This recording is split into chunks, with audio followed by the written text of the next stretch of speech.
दूसरा विवाह इसने किया कौशल नरेश। कौशल नरेश कौन थे? प्रसेनजीत थे। प्रसेनजीत ने अपनी पुत्री का विवाह महाकौशला का विवाह करते हैं किसके साथ? बिंबिसार के साथ।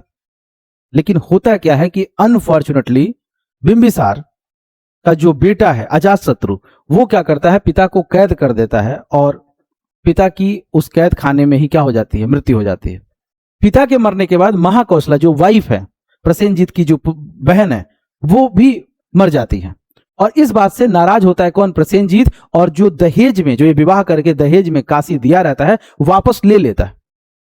जैसे ही वो काशी वापस ले लेता है तो उसका जो अजातशत्रु पुत्र है बिंबिसार का, वो अटैक कर देता है इनके ऊपर, काशी के ऊपर, प्रसेनजीत के ऊपर। और प्रसेनजीत फाइनली सोचते हैं कि यार समझा दे, कुछ भी, वो रिश्तेदार है, भांजा ही लगेगा। एक काम करते हैं, अपनी पुत्री का विवाह कर देते हैं। तो प्रसेनजीत की अजातशत्रु बार बार धमकी ना दे, लड़ाई ना लड़े और शांति होकर के रहे मगध में, उसने अपनी पुत्री वाजिरा का विवाह किसके साथ कर देता है? अजातशत्रु के साथ कर देता है। और इस तरह से फिर संबंध आगे बढ़ने लगता है। लेकिन एक बात जो बहुत स्पष्ट करने की जरूरत है, ये जो प्रसेनजीत है वो आगे चल करके, आपने पिछले क्लास में आपने पढ़ा था कि इसका विवाह हुआ था साक्यों में, और साक्यों ने उच्च कुल के होने के नाते धोखे से अपने वहां की एक दासी से विवाह कर देते हैं जिसका नाम है वासभकतिया। और वासभकतिया से एक बच्चा पैदा होता है प्रसेनजीत से, और उस बच्चे का नाम क्या है? बिडुक। और बिडुक जैसे ही बड़ा होता है वो क्या करता है? ननिहाल जाता है, उसको पता चलता है ये तो दासी पुत्र है, और उसका बड़ा अपमान महसूस करता है। तो वो कहता है कि आज नहीं कल मैं इस कौशल और काशी में भले राज्य कर रहा हूं, लेकिन जिस दिन मैं राजा बनूंगा, राजकुमार हूं आज, राजा बनूंगा, सबसे पहले मैं इन लोगों को पराजित कर दूंगा। जैन धर्म में कुल तीर्थंकरों की संख्या कितनी है? अच्छा, भगवान बुद्ध का जन्म कहां हुआ था?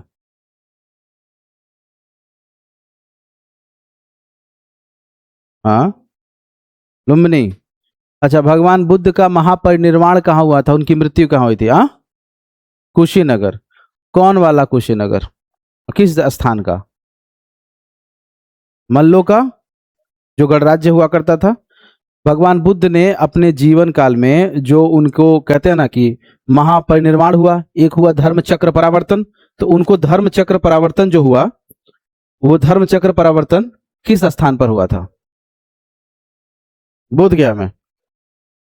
अच्छा, जब गृह त्याग दिए थे तो उस चीज को हम बौद्ध साहित्य में क्या नाम देते हैं? जब गृह त्याग दिए थे, हाँ, महाभिनिष्क्रमण। अच्छा, कुल महाजनपदों की संख्या कितनी थी? 16। कितने गणराज्य थे? 10। काशी जो महाजनपद है उसकी राजधानी कहां थी? वाराणसी। अवंती की राजधानी? अवंती की राजधानी उज्जैनी, माहिष्मती, ठीक है, उत्तरी और दक्षिणी का मामला है, ठीक है। कुरु की राजधानी कहां थी? हस्तिनापुर। गांधार की राजधानी? गांधार की राजधानी कहां थी? तक्षशिला थी। बहुत बढ़िया। अच्छा, ये बताइए अंग की राजधानी कहां थी? अंग महाजनपद पढ़े है ना? अंग महाजनपद की राजधानी कहां थी? चंपा। कौशल की राजधानी कहां थी? कौशल महाजनपद,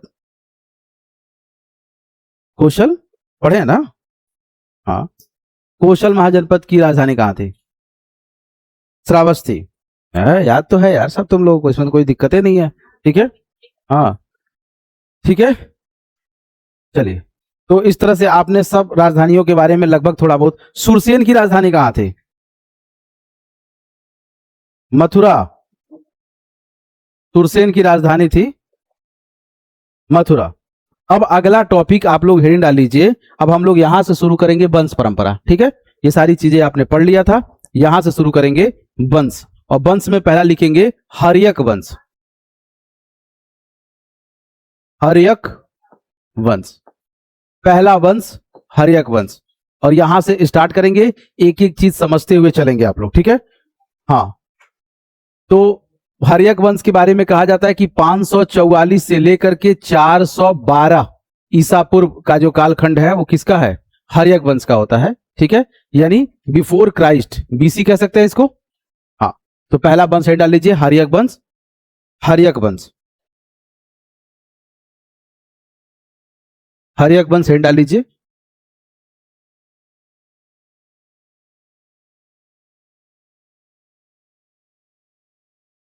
ठीक, हर्यक वंश। हर्यक वंश की राजधानी कहां बनाया गया था?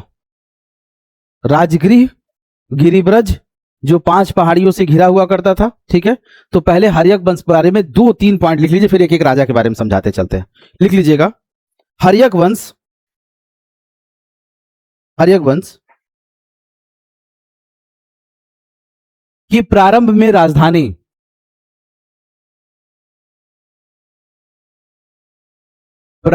राजधानी जो कैपिटल था, राजधानी क्या था? राजगृह था, राजगृह था। ठीक है, परंतु बाद में इसकी राजधानी कहां बना दिया गया?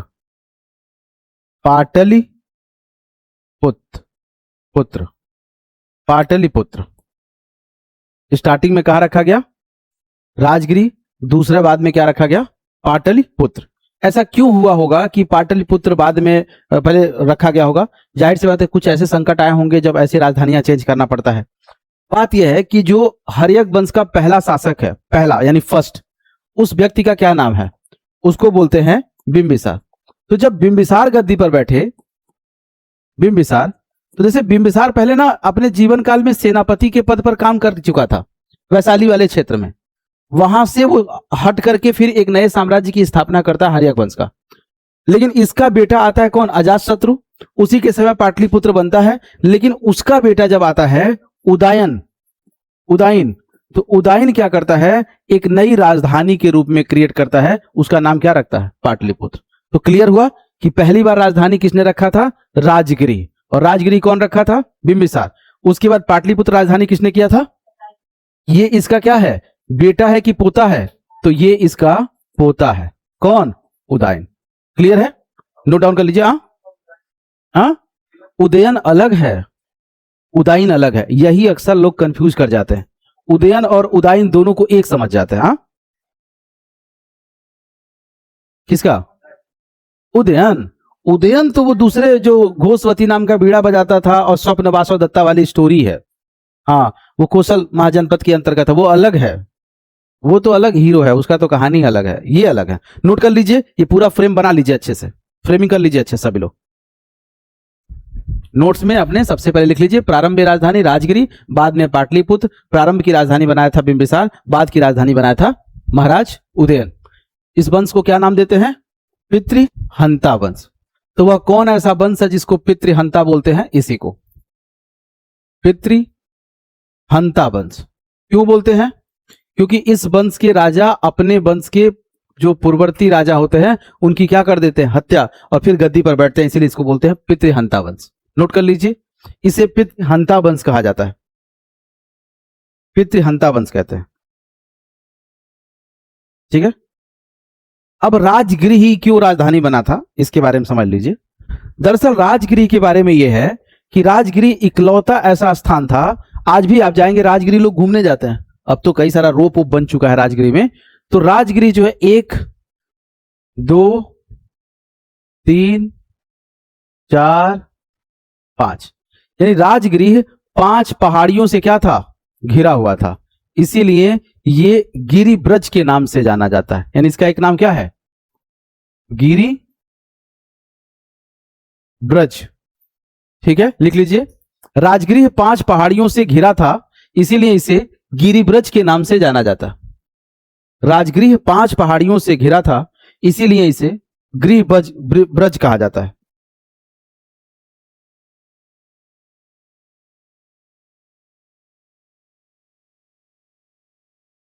ठीक है, अब एक बार कई बार क्वेश्चन आपके कॉन्सेप्ट से आता है, वो कॉन्सेप्ट हम आपको बच्चे समझा देते हैं। एक छोटा सा इंडिया का फिगर ड्रॉ करते हैं, उसी में इस बात को समझाएंगे, अच्छे से क्लियर होगा आपको।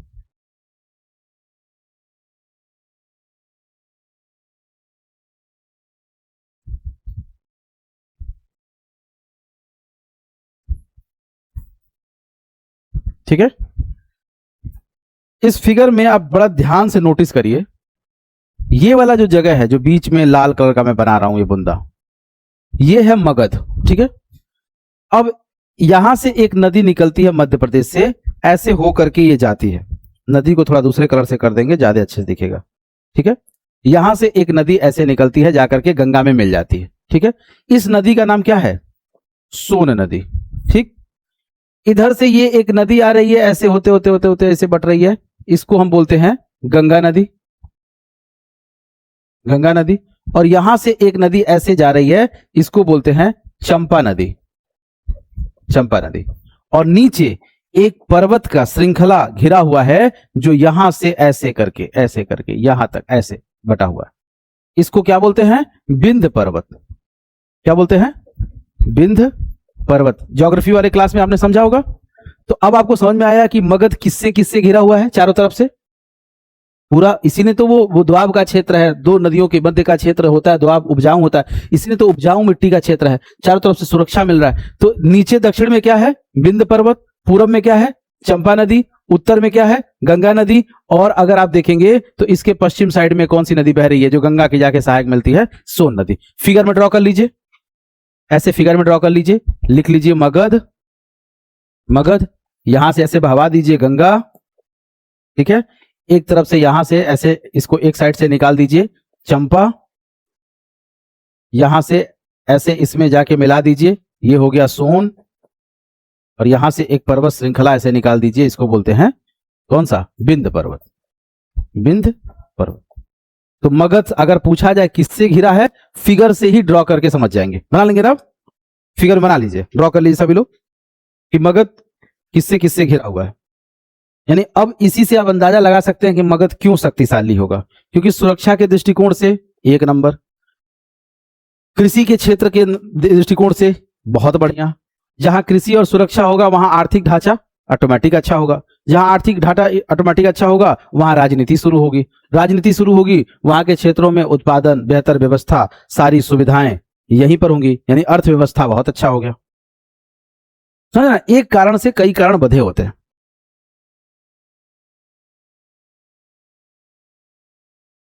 हो गया? नोट करिए, नीचे लिखिए, लिखिएगा।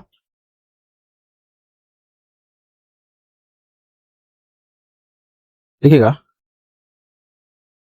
मगध, मगध सुरक्षा के दृष्टिकोण से,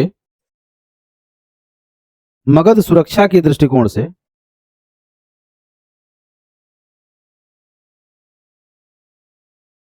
मगध सुरक्षा के दृष्टिकोण से तथा आर्थिक और सैन्य, आर्थिक तथा सैन्य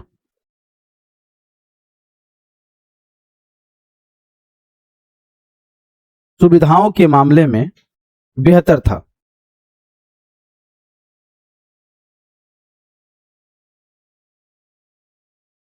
बेहतर था। यहां उपजाऊ भूमि,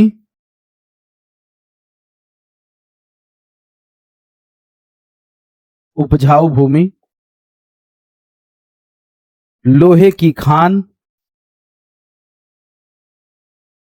यहां उपजाऊ भूमि, लोहे की खान तथा अत्यधिक जनसंख्या,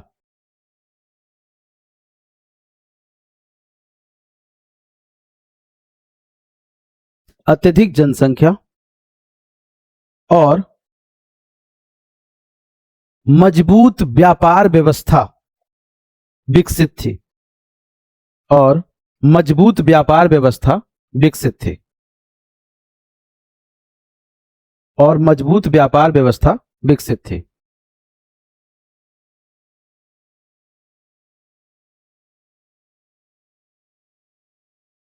ठीक है, हो गया यहां तक? चलिए अब आप लोग हेड डाल लीजिए। पहला शासक हर्यक वंश का कौन था? बिंबिसार। बिंबिसार के बाद कौन आया? अजात शत्रु के बाद कौन आया? उदयन। उदयन के बाद कौन आया? कौन सा? पहला बिंबिसार, दूसरा अजात शत्रु, तीसरा उदयन, चौथा अनिरुद्ध, पांचवा मुंडक, छठवां नागदशक। क्लियर है? कौन कौन थे? तो आप एक सीक्वेंस में सबके नाम याद रखिए, कौन कौन से शासक हैं। तो सारे शासकों के नाम कौन कौन से हैं, भले ना हो आपको याद होने चाहिए कौन कौन है। तो आप कहेंगे पहला है बिंबिसार, इसके बाद इसका बेटा गद्दी पर बैठा, उसका क्या नाम था, अजात शत्रु। उसके बाद उसका बेटा गद्दी बैठा, उसका क्या नाम था, उदयन। उदयन के बाद गद्दी पे कौन बैठा, अनिरुद्ध। अनिरुद्ध के बाद गद्दी पर कौन बैठा, मुंडक, नागा कह रही है। मुंडक के बाद कौन बैठा, नाग दशक। यही हम लोग पढ़ेंगे, ठीक है। तो पहला हेडिंग डाल लीजिए बिंबिसार, कब से कब तक बैठेगा, तो ये बैठेगा, कहां से शुरू किए थे आप लोग, 544 में बैठाइए। उतार दीजिए इसको, उतारना क्या है, निपटा दीजिएगा इसको। पहला शासक है यही, पहला शासक है, पहला फर्स्ट। चलिए हेड डाल लीजिए बिंबिसार।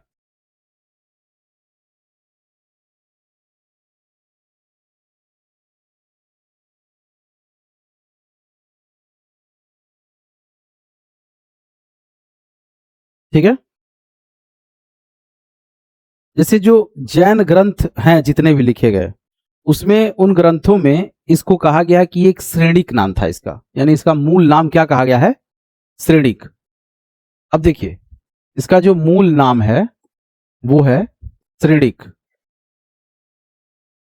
अब होता क्या कि ये जो श्रेणिक है ये पहले सेनापति हुआ करता था, कहां पर, वैशाली में। तो जो लिच्छवी के वैशाली नहीं थे, वैशाली, तो जो वैशालियों का जो लिच्छवी गणराज्य हुआ करता था, लिच्छवी, उसी लिच्छवी गणराज्य में ये एक सेना नायक के तौर पर काम कर रहा था। गणराज्य में ये सेनापति था, और फिर इसी सेनापति के पद को त्याग करके ये क्या किया, कौन से वंश की स्थापना कर दिया, हर्यक वंश की स्थापना कर दिया। ठीक है, नोट कर लीजिए। इसका मूल नाम, इसका मूल नाम, इसका मूल नाम श्रेणिक था। हां, इसका मूल नाम श्रेणिक था।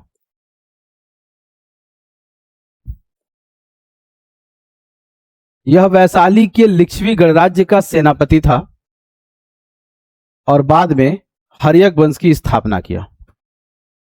तक कोई डाउट नहीं है किसी को भी? अब एक छोटा सा फिगर आप लोग थोड़ा सा देखिए,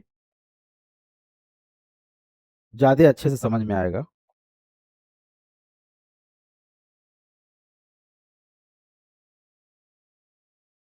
उसमें आपका पूरा भी कॉन्सेप्ट ही क्लियर हो जाएगा तुरंत। ध्यान दीजिए, ये 16 महाजनपद है। ये भाई साहब हैं कहां पे, मगध में। मगध के राजगिरी में ये शासन कर रहे हैं। इसके दिमाग में ये चल रहा है कि ये जो दो बड़े महाजनपद हैं, जो इसके अगल बगल तो है ही हैं, इन सब से निपटने के लिए मुझे क्या करना है कि कुछ महाजनपदों से दोस्ती करनी होगी।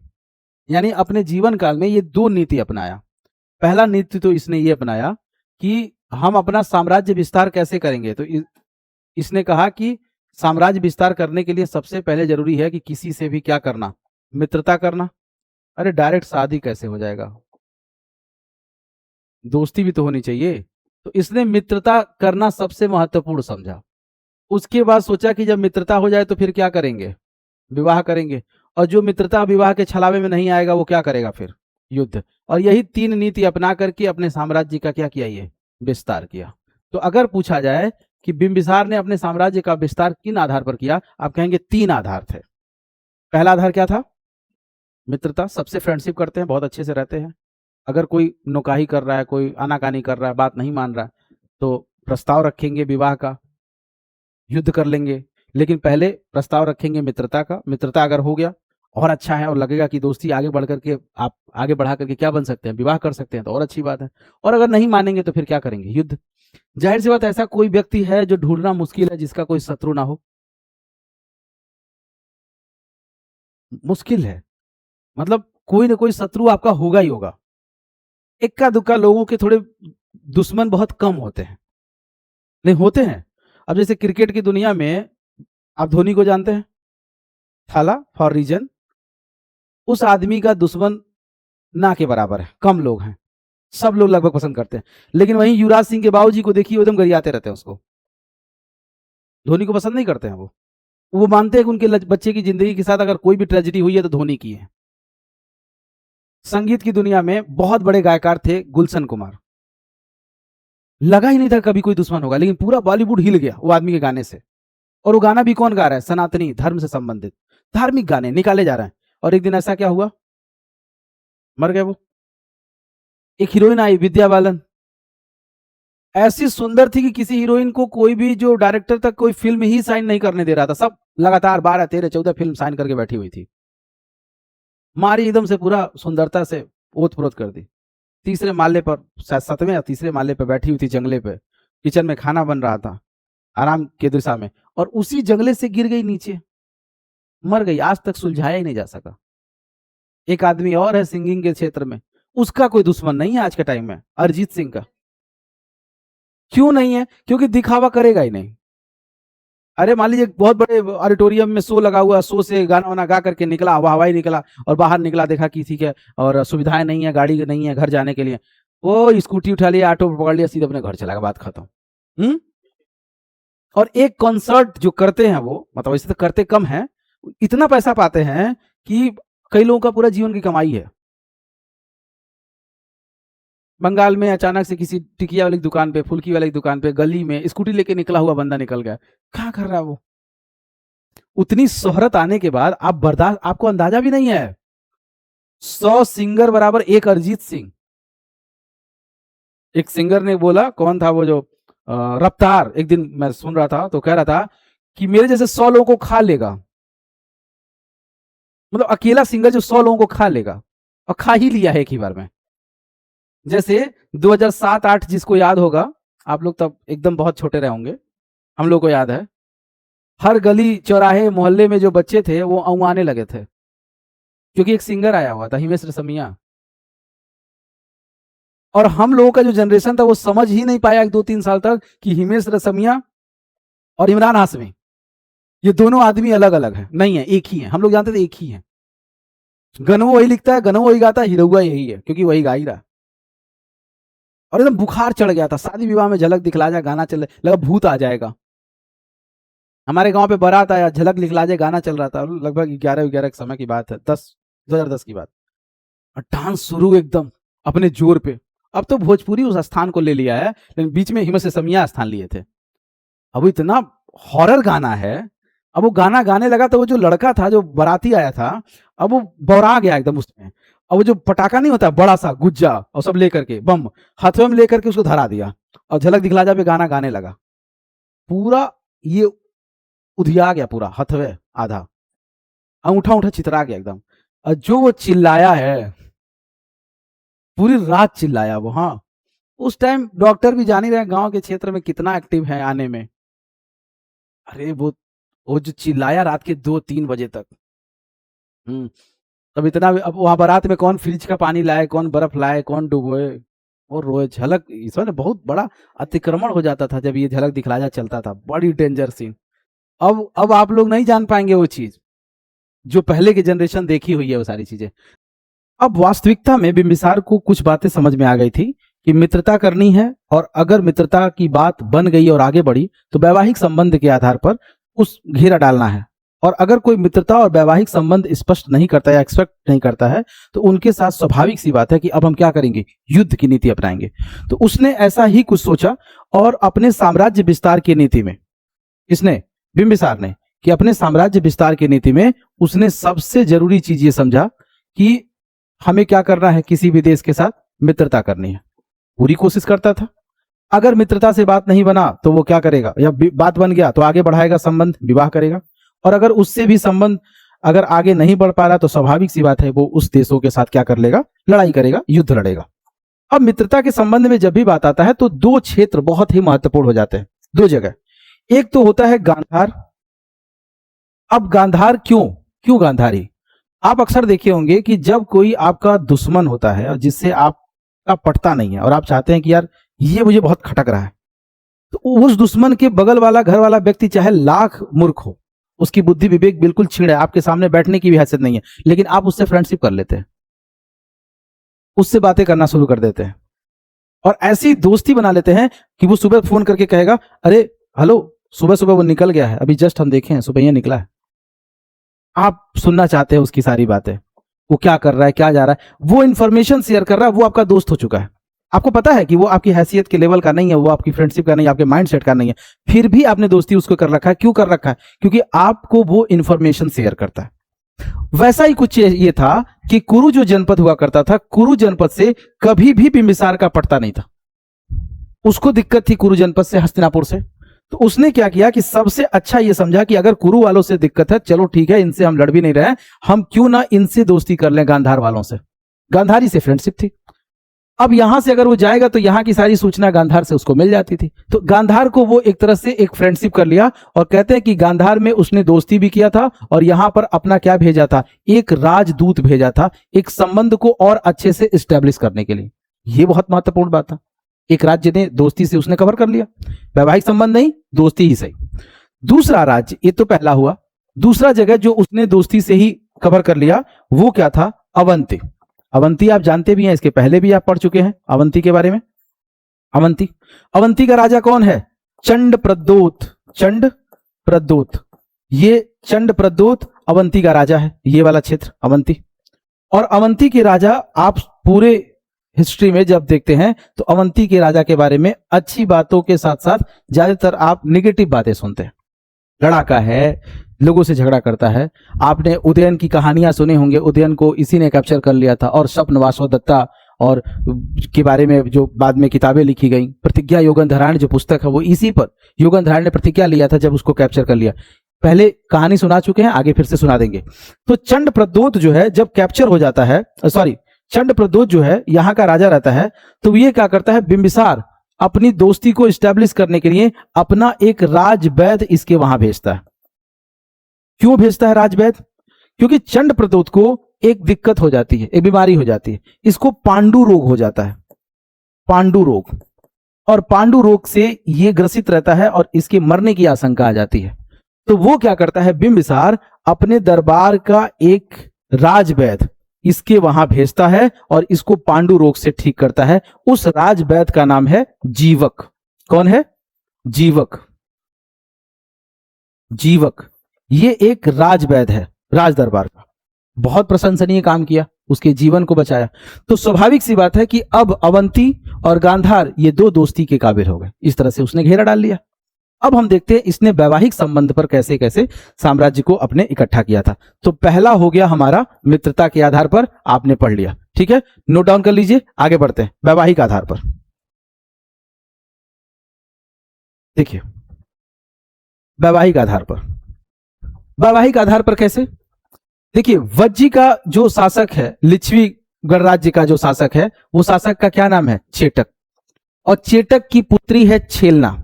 इसी छेलना को ही कहीं कहीं लिखा रहता है चेलना। ये इसकी पुत्री है और इनका विवाह, विवाह के संबंध पर क्या कर रहा है? ये साम्राज्य का विस्तार कर रहा है। कौन कर रहा है? बिंबिसार। तो चेलना से विवाह करता है कौन? चेटक, अपनी पुत्री का। और इस विवाह से कहीं ना कहीं जो वज्जी संघ जो क्षेत्र है वो इनके कंट्रोल में आ जाता है। जैसे वज्जी संघ कहां है, जरा देखिए इस फिगर में। वज्जी संघ को देखिए, आप समझिए इसको।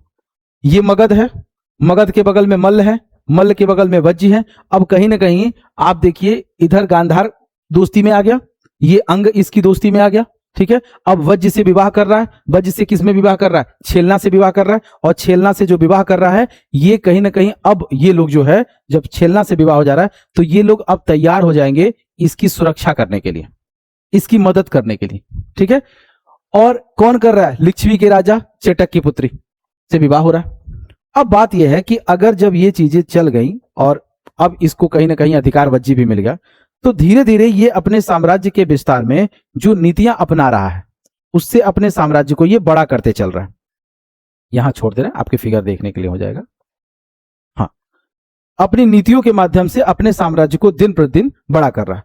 और अब छेलना से विवाह हुआ तो वज्जी संघ इसको एक तरह से कहीं ना कहीं प्रोटेक्शन मिलना हो गया। दूसरा विवाह इसने किया कौशल नरेश। कौशल नरेश कौन थे? प्रसेनजीत थे।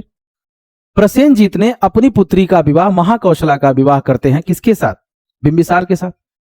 लेकिन होता क्या है कि अनफॉर्चुनेटली बिंबिसार का जो बेटा है अजातशत्रु, वो क्या करता है, पिता को कैद कर देता है और पिता की उस कैद खाने में ही क्या हो जाती है, मृत्यु हो जाती है। पिता के मरने के बाद महाकौशला जो वाइफ है, प्रसेनजीत की जो बहन है, वो भी मर जाती है। और इस बात से नाराज होता है कौन? प्रसेनजीत। और जो दहेज में, जो ये विवाह करके दहेज में काशी दिया रहता है, वापस ले लेता है।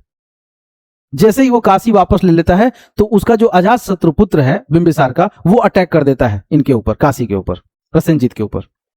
और प्रसेनजीत फाइनली सोचते हैं कि यार समझा दे, कुछ भी, वो रिश्तेदार है, भांजा ही लगेगा, एक काम करते हैं, अपनी पुत्री का विवाह कर देते हैं।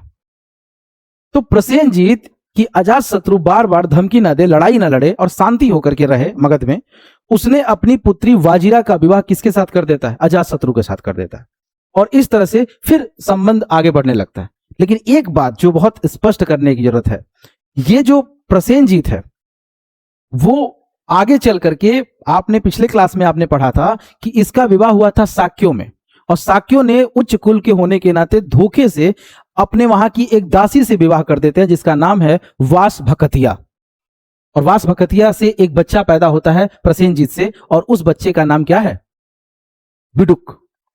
और बिडुक जैसे ही बड़ा होता है वो क्या करता है, ननिहाल जाता है, उसको पता चलता है ये तो दासी पुत्र है, और उसका बड़ा अपमान महसूस करता है। तो वो कहता है कि आज नहीं कल मैं इस कौशल और काशी में भले राज्य कर रहा हूं, लेकिन जिस दिन मैं राजा बनूंगा, राजकुमार हूं आज, राजा बनूंगा, सबसे पहले मैं इन लोगों को पराजित कर दूंगा, शाक्य वंशों को। और वही सेम चीज होता है, शाक्य वंश जो भगवान बुद्ध से संबंधित है, उनको पराजित करता है। और वो लोग भाग करके मोरी चले जाते हैं, जो कह सकते हैं कि पिपली वन चले जाते हैं, और पिपली वन में फिर मोरी, मोरी से फिर चंद्रगुप्त मौर्य, उधर शुरुआत हो जाता है, गोरखपुर का एरिया जो पड़ता है। लेकिन इससे क्या होता है कि जो बिडुक होता है, युद्ध जीत करके जब वो वापस आता है अपने कौशल राज्य में और काशी की तरफ बढ़ता है वो, तो रास्ते में कहते हैं कि जो श्रावस्ती के पास एक नदी बहती है अचिरावती, जो गोरखपुर में फेमस है राप्ती नदी के नाम से, गोरखपुर राप्ती नदी के तट पर स्थित है। उसी अचिरावती नदी में अपना रात में डेरा डालता है और अचानक से पानी आती है, बाढ़ आती है, सेना सहित बिडुक डूब करके मर जाता है। अब देखिए, कौशल राज्य का जो वारिस है, जो राजा है, वो खत्म हो गया। प्रसेनजीत जा चुके हैं, बिडुक राजा बना, वो भी मर चुका। और काशी कौन ले चुका है दहेज में? एक तरह से फिर से, या जो पिता का दहेज था बिंबिसार का, वो उसके बच्चे अजातशत्रु को मिल चुका था। अब जब अजातशत्रु को ये चीजें मिल चुकी हैं तो अब होगा क्या? अजातशत्रु को काशी तो मिल गया, कौशल भी मिल गया, यानी लगे हाथ राज्य बढ़ते चला गया। अब अजातशत्रु के पास क्या क्या है?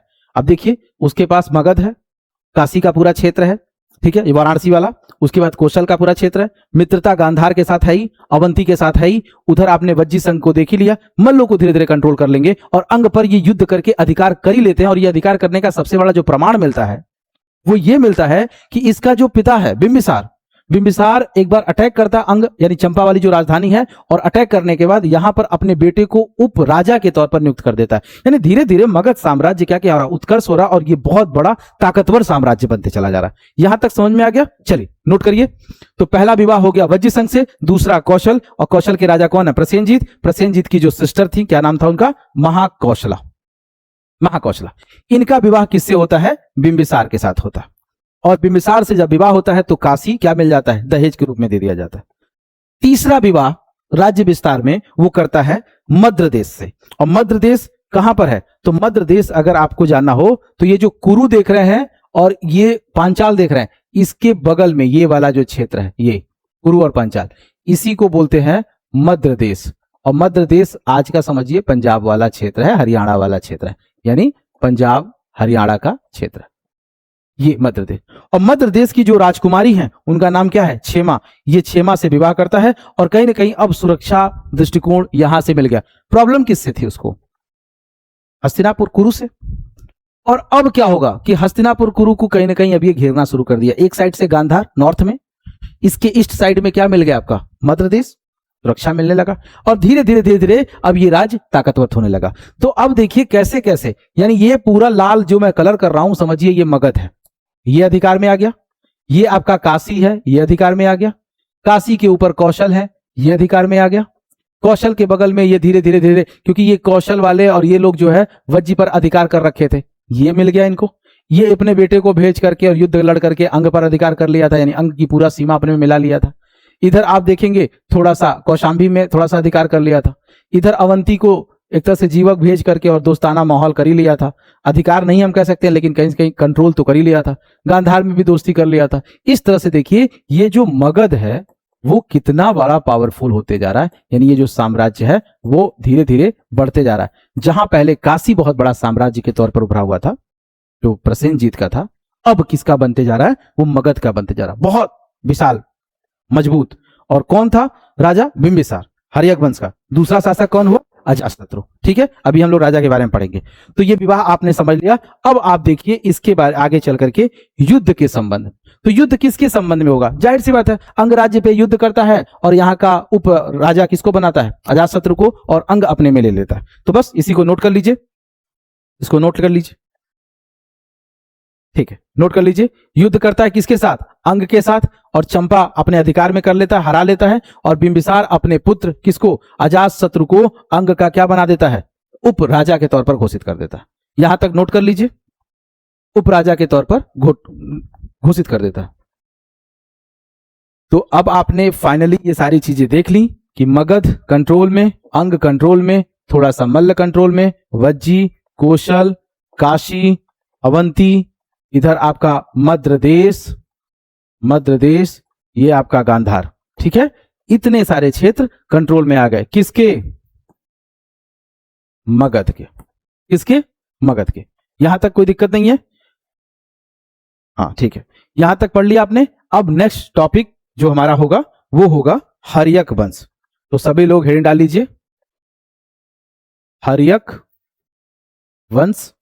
और इस वंश में हम कई चीजों को एक एक करके पढ़ेंगे, सारे शासकों को। ठीक है।